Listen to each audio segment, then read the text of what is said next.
Hindi ibig sabihin, pag mabait ka, mabait na rin ang ibang tao sa iyo. Hindi ibig sabihin, pag mabuti ka, mabuti na rin ang iba sa iyo. Yun yung masakit na katotohanan ng ating buhay. It does not mean that when you are good, people will also be good to you. It does not mean that when you are kind, people will be kind to you. Ang malangkot na kwento, mabuti ka na nga, mabait ka na nga, may taong masama pa rin sa iyo. May taong makakasakit pa rin sa iyo. May tao pa rin maninira sa iyo. Tandaan natin yan. At alam ko, napakarami na nakakaranas sa atin ng ganyan. Hindi ibig sabihin, ikaw ay mabuting kapatid, na ang iyong mga ibang kapatid magiging mabuti sa iyo.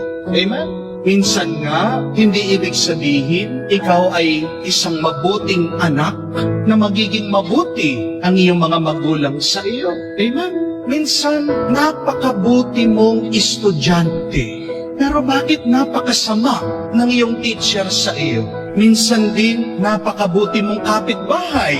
Pero itong iyong katabing bahay, sinisiraan ka, chinichismis ka.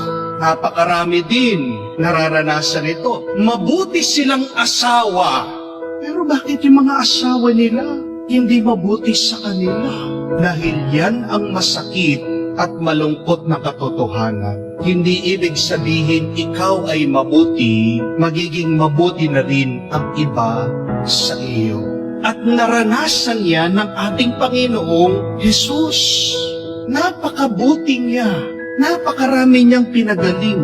Napakarami niyang tinulungan. Ito nga, meron siyang bata na napagaling, napipi dahil sinaniban na masamang espiritu ng demonyo, nakapagsalita, naging normal. Pero ano yung reaction nitong mga kaaway niya, mga kalaban niya, mga Pariseo? Sabi nila, demonyo siya.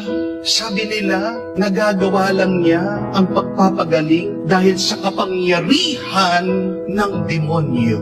Hindi ba napakasakit nun? Pero, titigil ka ba sa pagiging mabait at mabuti dahil lang merong iba, hindi sila mabait at mabuti sa iyo?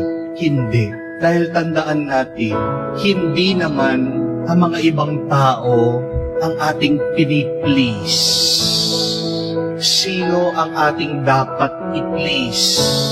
Ang Diyos.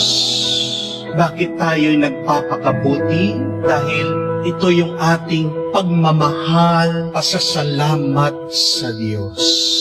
We are challenged, my dear friends. Tayo ay hinahamon ng Diyos na magpatuloy sa ating pagiging mabuti at mabait kahit na mayroong mga iba, hindi sila mabuti at mabait sa atin. Because when we are good, when we are kind, when we are generous, we give glory to God. We become God's face, God's presence here on earth. At ito din po ang gusto kong alalahanin niyo. The world needs your goodness. The world needs your kindness. Kung titigil ka sa pagiging mabuti at mabait mo, mababawas ang kabutihan sa mundo. Kawawa naman ang mundong ito dahil nabawasan ang mga banal at mabuting tao. Dahil lang nasaktan ka, dahil lang na-discourage ka, dahil lang na-disappoint ka, please, do not stop being good. Because the world needs your goodness. Kailangan pa ng mundo ng mas maraming mabuti at mabait na tao. Amen? Pero nga po, nag-message sa akin. Actually, nasaktan po ako eh. Bakit? Napaka-iksi lang po ng message niya. Alam niyo po yung sinabi niya sa akin? You look like a monkey. Mukha daw po akong matsing. Na-slight po yung ego ko. Pero, meron ding isang nag-message. Binasa ko po. Bigla kong sumaya. Dahil sabi nitong tao, Father, you are my angel. You look like an angel to me. Medyo nalito po ako eh. Tinatanong ko ang sarili ko, tinatanong ko ang Diyos, Lord, sino po yung nagsasabi dito sa dalawa ng totoo? Mukha ba akong matching o mukha talaga akong anghel? Pero inisip ko na lang po na itong aking ginagawa may mabuting na itutulong sa iba. Kung titigil ako dito sa aking pagdadala ng mabuting balita, dito po sa aking paghuhumili na nagbibigay ng inspirasyon sa mga ibang tao, ano na lang ang mananatili? Mas darami yung mga taong kamukha nun, punong-puno ng galit, nagkakalat ng inis at ng hinanakit. Amen? Buti na lang, meron pa rin mga tao naka-appreciate. At yan din po yung tandaan natin. Oo, meron mga tao na hindi nila ibabalik. Meron mga tao hindi sila magpapasalamat dun sa iyong kabutihan. Pero marami pa ang nangangailangan sa iyong kabutihan.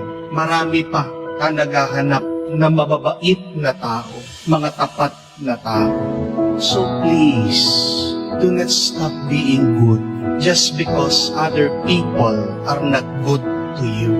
Please, continue your goodness because the world needs more good, kind, and generous people.